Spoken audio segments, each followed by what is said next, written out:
नमस्कार dear students, MA final की class में आपका स्वागत है।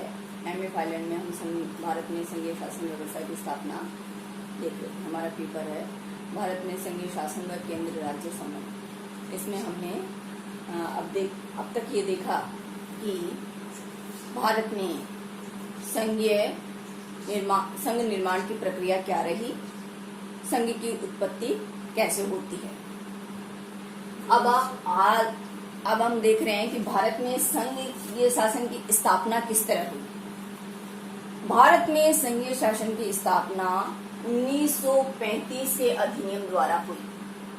हालांकि संघीय शासन की स्थापना के बीच 1919 के अधिनियम में बो दिए गए थे, जब राज्यों को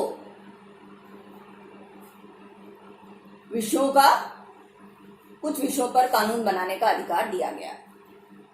1919 के अधिनियम से पहले तक भारत में पूर्णतः एकात्मक शासन व्यवस्था थी और संघीय सरकार अपनी इच्छा से राज्य सरकारों को कुछ अधिकार या कुछ शक्तियां दे सकती थी और जब चाहे वह वापस ले सकती थी। लेकिन 1919 के अधिनियम में पहली बार विधिवत रूप से शक्तियों का बंटवारा किया गया, लेकिन यह शक्तियों का बंटवारा कोई सख्त आधार लिए हुए नहीं था। केंद्र सरकार को भी प्रांतीय विषयों पर कानून बनाने का पूरा अधिकार दिया गया था, लेकिन केंद्रीय विधानमंडल प्रांतीय विषयों पर तभी कानून बना सकता था जब वह गवर्नर जनरल से विशेष अनुमति प्राप्त कर ले। विशेष अनुमति प्राप्त करके केंद्रीय विधानमंडल भी प्रांतीय विषयों पर कानून बना सकता था। तो यहाँ केंद्रीय सरकार पूरी तरह शक्ति संपन्न थी। कहीं भी राज्य सरकारों को पूर्ण स्वतंत्रता यहाँ नहीं मिली थी। यानी 1919 के अधिनियम तक भारत में पूरी तरह एकात्मक शासन व्यवस्था थी, लेकिन विषयों का बंटवारा पहली बार यहाँ किया गया। 1935 का अधिनियम पूरी तरह भारत में संघीय शासन व्यवस्था की स्थापना करने वाला अधिनियम है। 1935 के अधिनियम में 321 धाराएं और 10 परिशिष्ट थे। 1919 के अधिनियम को हम भारतीय शासन अधिनियम 1935 के नाम से भी जानते हैं। 1919 का यह अधिनियम 3 जुलाई 1936 को लागू हुआ, जब इसके अनुसार चुनाव संपन्न हुए और अप्रैल 1937 में इसे पूरी तरह लागू कर दिया गया। इस अधिनियम के द्वारा जो संघीय शासन का प्रस्ताव रखा गया, यानी 1935 के अधिनियम में पहली बार भारत में संघीय शासन की स्थापना हेतु एक प्रस्ताव रखा गया। इसमें इस संघ में यह व्यवस्था की गई कि 11 ब्रिटिश प्रांत और 6 चीफ कमिश्नर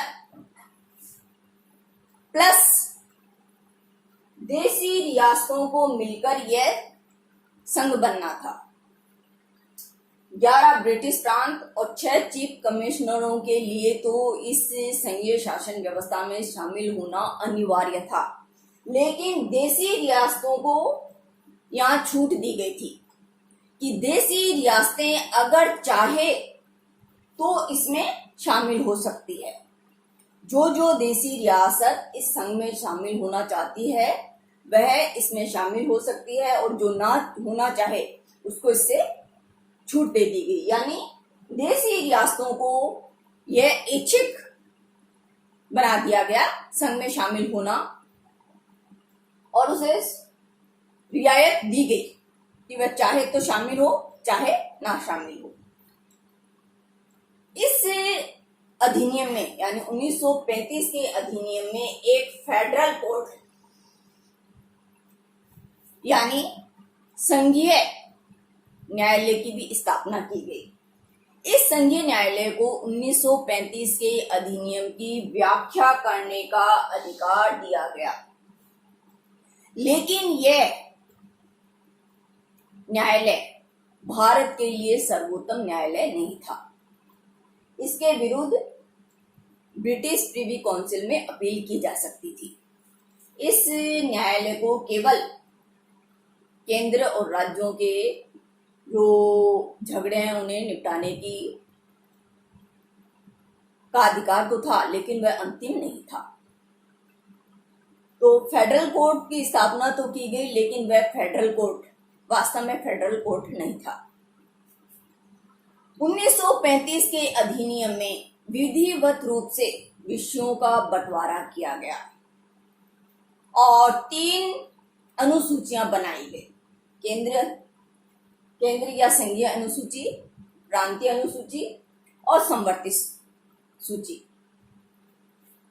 संघीय सूची में 59 यानी 59 विषयों को शामिल किया गया और प्रांतीय सूची में 54 विषय शामिल किए गए। समवर्ती सूची में यहाँ 36 विषय रखे गए। अवशिष्ट शक्तियों के संदर्भ में भारतीयों में एक मतता इस समय स्थापित नहीं हो पाई थी, अतः अवशिष्ट शक्तियां गवर्नर जनरल के विवेक पर छोड़ दी गई। गवर्नर जनरल को यह अधिकार दिया गया कि वह अपने विवेकानुसार अवशिष्ट शक्तियों पर कानून बनाने का अधिकार केंद्रीय सरकार अथवा राज्य सरकार दोनों में से किसी को भी दे सकता था। इस अधिनियम की विशेषताएं क्या रही? 1935 के अधिनियम की जब विशेषताओं पर हम विचार करते हैं, चर्चा करते हैं, तो हम पाते हैं कि 1935 का अधिनियम एक लिखित प्रावधान था और इसके द्वारा भारत में संघीय शासन की स्थापना का प्रस्ताव तैयार किया गया।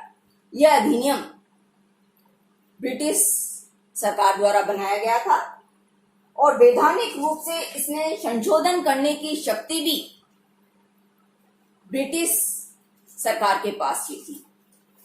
हालांकि यह लिखित और विस्तृत अधिनियम था, लेकिन सर्वोपरिता भारतीयों को इसमें प्राप्त नहीं थी। यह ना तो भारतीयों के द्वारा बनाया गया और ना इसमें संशोधन की शक्ति भारतीयों को दी गई। नेक्स्ट इसकी विशेषता है शक्ति विभाजन। 1935 के अधिनियम में पहली बार भारत में केंद्र और राज्यों के मध्य शक्तियों का बंटवारा किया गया और 3 सूचियों के तहत शक्तियां विभाजित की गई। केंद्र सूची, राज्य सूची और समवर्ती सूची। केंद्र सूची में जैसे अभी हमने बात की 59 विषय रखे गए, प्रांतीय सूची में 54 विषय और समवर्ती सूची में 36 विषयों को शामिल किया गया और अवशिष्ट शक्तियां गवर्नर जनरल के विवेक पर छोड़ दी गई। इस अधिनियम की एक और विशेषता यह है कि इसमें संघीय न्यायालय की स्थापना की गई। इस संघीय न्यायालय को 1935 के अधिनियम की व्याख्या करने, राज्यों के और केंद्र और राज्यों के झगड़ों को निपटाने का अधिकार दिया गया, लेकिन यह सर्वोच्च न्यायालय नहीं था। इसके विरुद्ध ब्रिटिश प्रिवी काउंसिल में अपील की जा सकती थी। जब हम इस अधिनियम की विशेषताओं पर चर्चा करते हैं तो हम देखते हैं कि इस अधिनियम में कुछ असामान्य विशेषताएं भी रही, जिन्हें हम इस अधिनियम की आलोचना कह सकते हैं। इन आलोचनाओं को हम इस प्रकार देखते हैं, समझने का प्रयास करते हैं। सबसे पहला कि यह अधिनियम पूरी तरह आरोपित और थोपा गया अधिनियम था। संघीय शासन व्यवस्था में संघ का निर्माण केंद्र और राज्यों की आपसी सहमति से होता है और उन्हें पूर्ण स्वतंत्रता प्राप्त होती है। यानी केंद्र राज्य आपसी सहमति से एक समझौता करके संघ की स्थापना करते हैं, लेकिन 1935 के अधिनियम में के द्वारा जो संघीय व्यवस्था प्रस्तावित थी वह पूरी तरह थोपी गई थी। उसमें भारतीयों को ना तो कोई सहभागिता प्रदान की गई और ना उनको उस पर कोई अधिकार दिया गया। यह संघीय व्यवस्था पूरी तरह प्रभुत्व रहित व्यवस्था थी। जैसा कि हमने अभी बात की कि ना तो ये भारतीयों के द्वारा बनाई गई थी और ना ही भारतीयों को इसमें किसी प्रकार का संशोधन या इस पर कोई विचार रखने की शक्ति प्राप्त थी। यह पूरी तरह शक्तिहीन या सत्तारहीन संघीय व्यवस्था थी, क्योंकि संघीय व्यवस्था का निर्माण या इस प्रस्ताव का निर्माण कहाँ हुआ था? ब्रिटिश संसद के द्वारा, और ब्रिटिश संसद को ही इसमें कोई भी संशोधन या परिवर्तन करने का अधिकार था। न तो इसमें भारतीयों की सहभागिता थी और न भारतीयों को यह अधिकार था कि वह इसमें कोई संशोधन परिवर्तन करे। तो यह अधिनियम, इस अधिनियम के द्वारा जो भी संघीय व्यवस्था प्रस्तावित थी वह प्रभुत्व रहित संघ की स्थापना करने वाली व्यवस्था थी।